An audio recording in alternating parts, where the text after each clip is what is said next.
During this video, you will learn how to create your first Google Classroom. To begin, you will go ahead and open Google Chrome and log in to Chrome if you have not already done so. To do that, you can click on the person that's over here and log in. I'm already logged in, so I'm going to skip that step. Once you're logged in, your home page should be the Symbaloo page for the district. To the top right, there is a Google Classroom icon, and you can click on that and open Google Classroom. Then you'll get something that looks similar to this if you've never logged in before. You're going to continue with the name you've chosen. This is very important. The first time you log in, you're going to have to choose that you're a teacher. Right now, if you click on the plus sign, it'll only give you an option to join a class. That is because we will have to approve you as a teacher. So the next step would be to email either me, Jennifer Rushing, jrushing@dickinsonisd.org, or one of the other technology specialists, Caroline Lightfoot or Claudia Velastro, and let us know that we need to approve you as a teacher. I've now gone in and approved this teacher to create a class. So now when I click on the plus sign, I now have join class and create a class.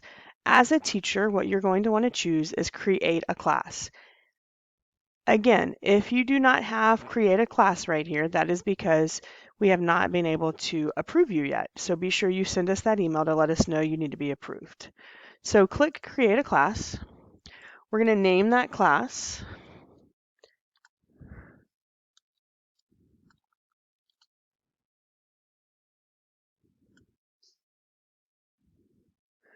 Okay, you can name it whatever you want. If you choose to put section, subject, or room number, you can. I normally just leave those blank, but it's up to you.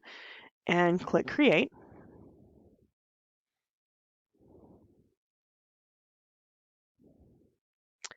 May take a second to create. When you first create your class, you will get a little kind of tutorial, video tutorial. You can walk through that, or you can just say got it and close it out. As you see, my class automatically opened. Here on the top is kind of my little wallpaper that I have for my class. I can change this by clicking on the theme here where it says select theme. I can change it to any of the pictures they have. There's options here. So if I'm doing English or history, I might want to do some books. So I'm going to choose this one here and select theme. And then it'll change there. The other very important piece that you can already see on your screen is this class code. This is how you're going to get your students to join. So you can copy this code and email it to your students or send it in Remind, paste it on your class webpage, however you want your students to get to join your class or however you give them information, that's how you'll send this code. If you were in the classroom, you can click on the expand and it would actually display the code so they can type it in. The second way you can add people to your classroom is clicking on the People tab. If you want to add students yourself, you can click on the plus here and you can just start typing their names. And you can see here, I can click any of the names. If you have a student that has a name that's kind of popular and you might have more than one, you can also go by their email address or which is DISD and their student number. And you can add them that way as well. If you want to add them as like that, when they log in, they will already see their class there and they don't have to put in a class code. I do suggest doing that for your younger grades. Your older grades can easily put in a class code, but it is completely up to you. I'm going to go back to our tabs at the top and kind of go through what they are. The first tab is the stream. Kind of think of this as your Facebook. Anything you post is going to be in a steady stream on this page. You can start here and communicate with your class by welcoming them. You can have them introduce themselves. That's what you can kind of do right here. So if I'm going to click on share something with my class, I can click there. And again, this is just a little tutorial, so I'm going to close it out. Say welcome to our online class. Okay, I can also pick if I just want to send it to some students or if I want to send it to all my students. So that's good for differentiation. And then I'm going to click on post. I can add a file if I want. That's right here. If I don't want to post it quite yet, I can click on the drop-down box next to post and I can schedule it, or I could save it as a draft. If I save it as a draft, it shows for me but not anyone else. So I'm going to go ahead and post that so you can see what it looks like. So I have here that it is posted and I have comments turned on for my class so the class can say something back if they want. That is something you can turn off and on, but for now I have it on for my class. The next tab you see is your classwork. This is where you're going to add the assignments for your students. Okay, so a couple of things here. If I click on create, I have some options. I can create an assignment, a quiz assignment, which will be a Google form. You can create it from here. You can just ask a question. You can create a material list, and then you can also reuse a post if you've created some in the past. And then you also can create a topic, and we'll talk about topics in just a second. So if I wanted to create maybe a material list first, and I know my students are going to need some materials to do the class. Maybe I want to add a syllabus, or I want to add some practice websites that they're going to go to on a daily basis. I might just make that under material. So if I'm going to say, let's see, this is reading. So let's go to Epic. Epic is a great site to have students read some of their favorite books online. So I'm going to do a little description.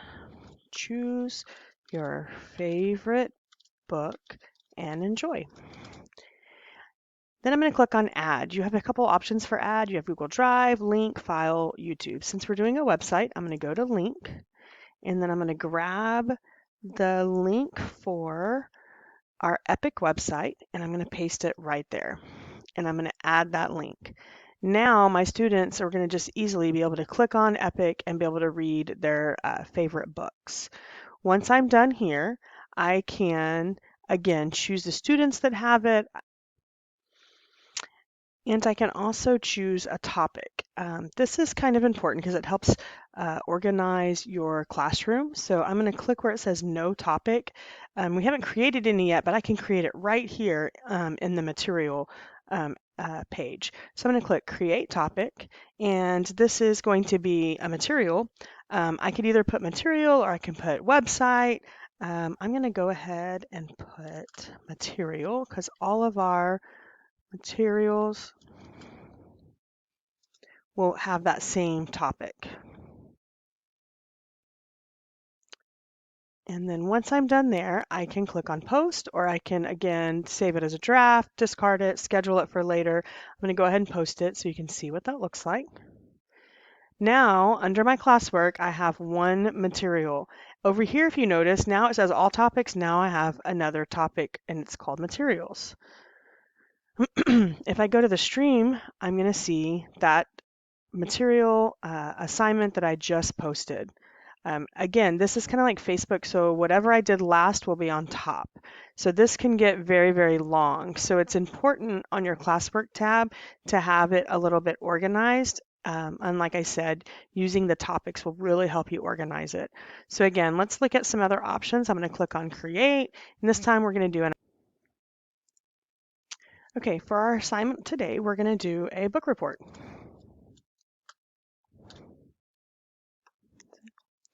For the instructions, I'm just going to keep it really simple for the tutorial.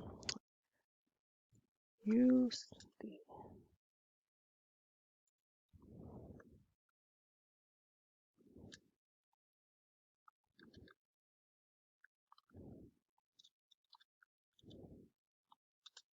Okay. I'm going to add a document. For me, when I do assignments, I like to give some type of template for my students to kind of start with. So I'm going to go to Google Drive. I've already created this template, and I'm going to click on Add. Now, this is very important. When you add a document, there's a few things that students have the ability to do. And the default is that they can only view the document. This is a document I actually want them to do something on, so I'm going to change from students can view to make a copy for each student. This way, every student has their own copy of the book report template.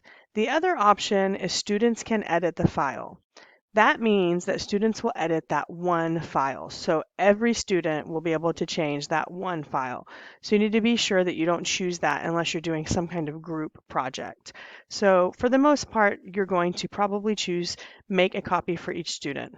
So I'm going to click make a copy for each student. I can, again, assign it to only certain students. I could do all students. I can also do it across classrooms. If you have multiple classrooms that are doing classes that are doing the same thing, I can click here and add it to each of my classes. I can put how many points it's worth, and then I'm going to say, when is this due? We're going to say that it is due on the 27th. Again, remember, those topics are important to keep your classwork page organized. So I'm going to create a topic, and this is going to be, we'll just keep it easy and call it classwork.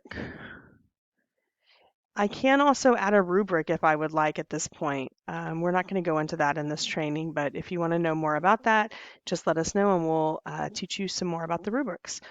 At that point, I can go ahead and assign it, or I can save it as a draft. If you would like, I'm going to go assign it. Once I do that,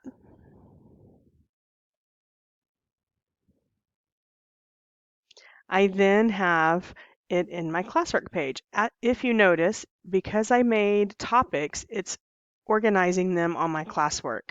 So that's kind of nice here. If you wanted to create topics all at once, you know what your topics are going to be, you can do that by clicking on create, coming to topic, say I want one for homework. I'm going to put add.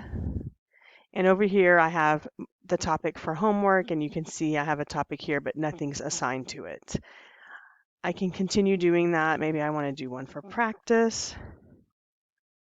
That way your students know it's not graded, it's just for practice, and I can do add. So those are a couple things that you can do in your Google Classroom. Just wanted to give you a little bit of a training so you can start adding and getting students into your classroom. And I hope that that was helpful for you guys. If you have any questions, feel free to reach out to me and I will help as much as I can. Thank you guys for listening today.